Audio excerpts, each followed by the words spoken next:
पहले आप मेरी बात का जवाब देंगे इंस्पेक्टर साहब कि आपके यहाँ आने की हिम्मत कैसे हुई?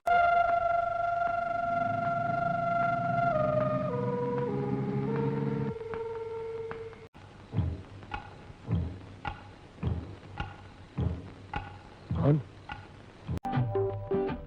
जीना भी कोई जीना है जब तक तेरा साथ नहीं। मैंने कोई कत्ल नहीं किया है। तुमने कत्ल किया है अशोक गुप्ता का। गलत।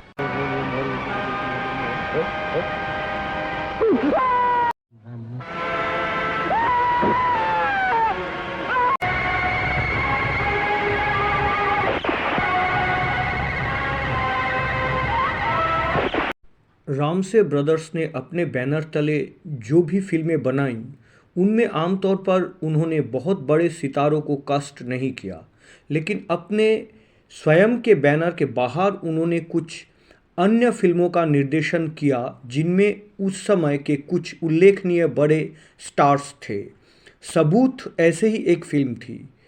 ये फिल्म 1980 में रिलीज़ किया गया था। फिल्म के मुख्य कलाकार थे नवीन निश्चल, विद्या सिन्हा, विनोद मेहरा, काजल किरण, प्रेम चोपड़ा, ओम शिवपुरी, नरेंद्र नाथ और रूपेश कुमार। संगीत का निर्देशन बप्पी लहिड़ी जी ने किया था। फिल्म की कहानी कुछ ऐसी थी। धनी सेठ धर्मदास की दो बेटियां आशा और काजल। सेठ धर्मदास ने किसी समय धनराज नामक एक व्यक्ति के साथ अपनी फैक्ट्री बेचने का समझौता किया था।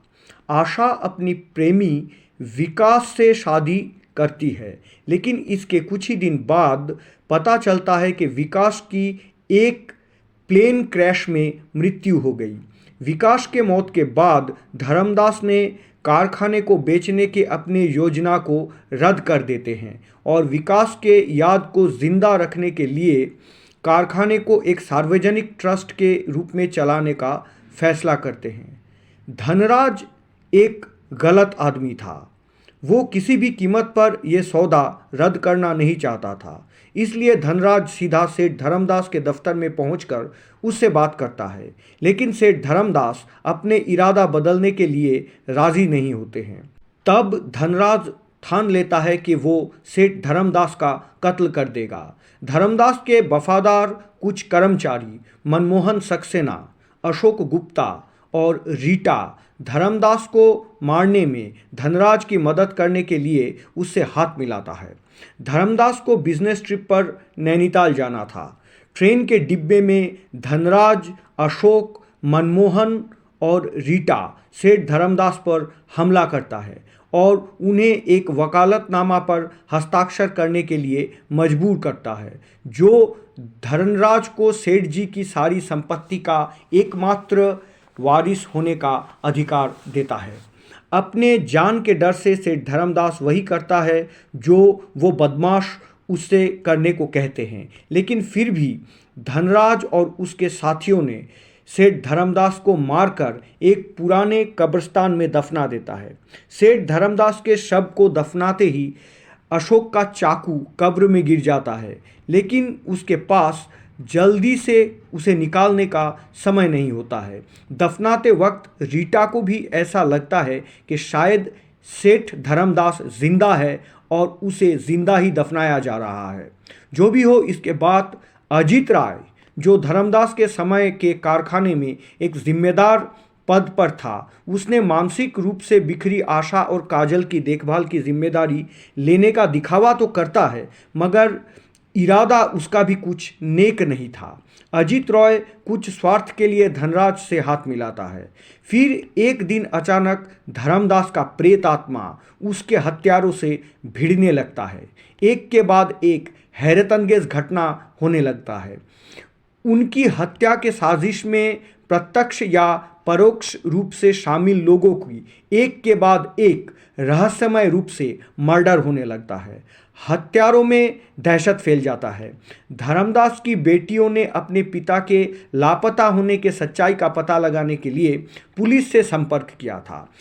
सेठ धर्मदास के लापता होने का केस आशा के दिवंगत पति विकास के पुराने दोस्त इंस्पेक्टर आनंद को सौंपा गया था। आनंद अपने तहकीकात जारी रखता है। जब धर्मदास के व्यावसायिक रूप से करीबी सारे लोग एक के बाद एक रहस्यमय तरीके से मरने लगते हैं तो इंस्पेक्टर आनंद को यकीन हो जाता है कि इन सारे लोगों के मौत और सेठ धर्मदास के लापता होने के बीच कुछ ना कुछ संबंध तो ज़रूर है। जब आनंद की पड़ताल थोड़ी आगे बढ़ी तो इस बात की पुष्टि हुई कि धर्मदास शायद अभी भी जीवित है और अपने एक समय के साथियों को एक एक कर मार रहा है। एक समय साजिश का असल आदमी धनराज का भी कत्ल हो जाता है। आनंद धर्मदास के प्रेतात्मा को देखता है और उस पर गोली भी मारता है। फिर क्या होता है ये पता करने के लिए बाकी फिल्म आपको देखना है, क्योंकि इसके ठीक बाद ही फिल्म की कहानी में कुछ अच्छे ट्विस्ट आते हैं जो दर्शकों को हैरान कर देंगे। फिल्म के हॉरर सीक्वेंस काफ़ी रोमांचकारी है। सबूत शब्द का अर्थ प्रमाण होता है या प्रूव होता है। इस हिसाब से इस फिल्म का नामांकन बहुत सफल है। फिल्म तुलसी राम से और श्याम राम से द्वारा निर्देशित है। हालांकि ये उनका अपना बैनर तो ज़रूर नहीं है, लेकिन इस फिल्म की मेकिंग और ट्रीटमेंट रामसे शैली की खासियत से ही बनाया गया है। Doctor JK. आहूजा की कहानी और गंगू रामसे का कैमरा सभी ने अपने नाम के साथ न्याय किया है। नायक नवीन निश्चल ने इस फिल्म में काम पाने के लिए रामसे बंधुओं को धन्यवाद दिए थे, क्योंकि नवीन निश्चल को ये फिल्म उनके करियर के बहुत कठिन समय के दौरान मिली थी। हालांकि फिल्म के विलेनों में से एक प्रेम चोपड़ा पहले तो इस फिल्म में काम करने के लिए राज़ी नहीं हुए थे, बाद में उन्हें मनाया गया था। 1978 में विनोद खन्ना स्टारर खून का बदला खून नामक एक फिल्म रिलीज हुई थी। इस फिल्म का पिछला टाइटल भी सबूत रखा गया था। सबूत एक हिट फिल्म थी। बप्पी लहिरी ने संगीत निर्देशन बहुत अच्छी तरह से किया।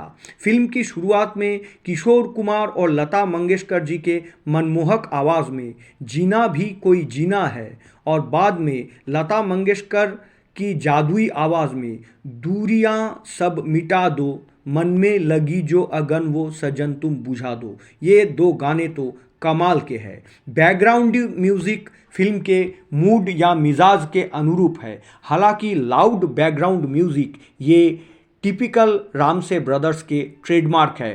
रामसे की फिल्म में एक्शन का खास महत्व होता है। इस मूवी में एक्शन भी है और इसके क्वालिटी काफ़ी अच्छी है। किरण के किरदार में काजल किरण की मौजूदगी बेहद ग्लैमरस है। बड़ी बहन आशा के रोल में विद्या सिन्हा परफेक्ट चॉइस थी। फिल्म सबूत विद्या सिन्हा के बेहतरीन कामों में से एक है।